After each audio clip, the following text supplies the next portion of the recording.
as consumers, we're allowing information about us to be used. And what we don't like is when we're not told how it's being used and we're not given the option to opt out. However, if you're offered incentives to use it, I think many of us, not everybody, there's a group of people who are committed to privacy and anonymity and they'll always opt out.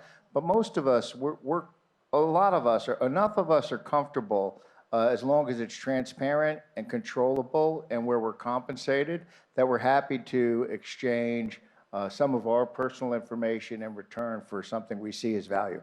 And I'll give you an example that happens all the time today, which is with shopping. Supermarkets now have a pretty robust business where if you opt into their price club, you're actually agreeing to share data about your purchasing habits, but in return, your tide is $2 off and things like that. And so that idea of compensating in some capacity consumers for releasing their information is one that's going to take hold. And I think as investors, what we want to know is if the data sources we're acquiring have that clear opt-in and stability with the information that they acquire. What you want to avoid is investing in a company that appears to have a lot of valuable data assets that are based upon sketchy means.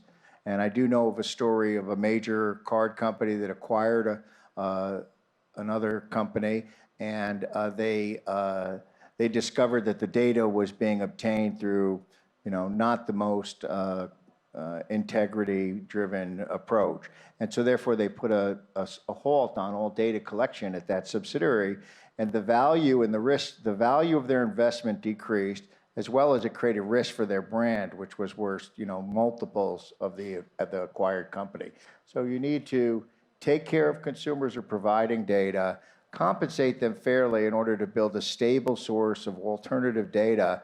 And then as investors and as corporations acquiring company, you want to make sure the partners you're working with, really have that stable data supply.